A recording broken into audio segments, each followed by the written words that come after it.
Chapter 1 The Starborn. In the constellation Cetus, so distant that Earthlight requires almost 12 years to make the voyage, burns a medium-sized star named Tau Ceti. 3/4 the mass of Sol, it is a stable and nurturing orb, providing light and warmth to its 7 children.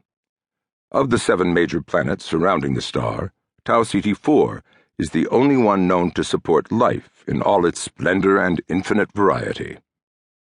Tau Ceti 4 attracted children of Earth.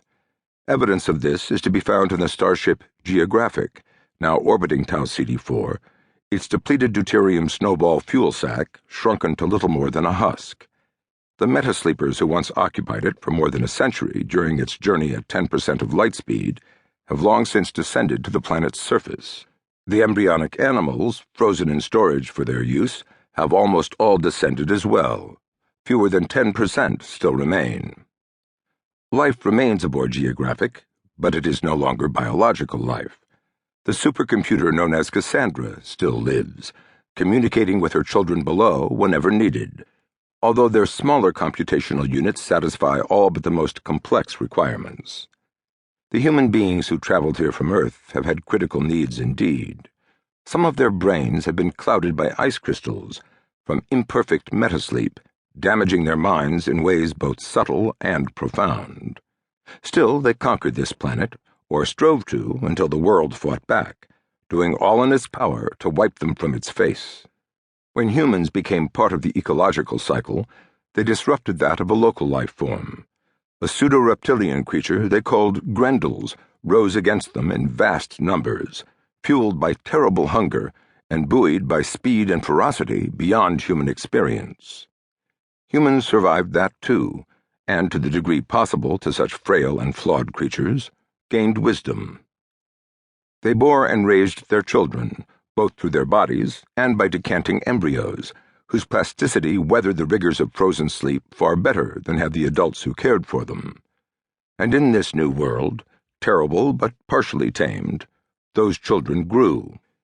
Wisely, humans decided not to attempt immediate domination of the entire planet, confining the first generation's encampment and exploration to the island they called Avalon, founding the colony named Camelot. Camelot was inland, near Avalon's northern tip. On Avalon's western coast, along a strip of beach between jungle-covered mountains and the eternal rolling surf, some of their children, the Starborn, gathered to create their own society, not in rejection of their parents, but in acceptance of the inevitable fact that this was their planet, that in time they would inherit it, and that inheritance was accompanied by the responsibility to find their own peace with the ways and rhythms of this new world. And they called this colony Surf's Up, and it was good. Night had shadowed the bamboo huts and scattered fire pits comprising Surf's Up. Even at a distance, wafting music and laughter warmed the ear. The children of Avalon were the very best Earth's cultures and genetics had to offer, strong, intelligent, almost fearless, blessed with everything a 22nd century technology could offer, even when simplified to make such an extreme one-way pilgrimage. While the days required labor, and all shared in the duties of life, the nights were for revelry and adventure and love. In a place where there was no disease, and every child was welcomed, civilization coexisted with animal appetite so strong and basic that their expression was all but mandatory. The children, dozens of them, openly touched and caressed, but also sang and danced, argued and debated, explored and mapped their world, and dreamed of the time when their parents would give them leave to leave this womb and travel across the sea to the main continent, that mankind might continue its march of colonization and conquest.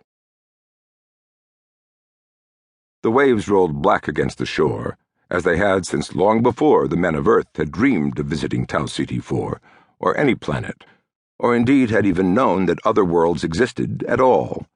Black, but silver-crested by the light of twin moons, the waves beckoned the children, who were engaging in an ancient and rowdy earthly sport known as night surfing.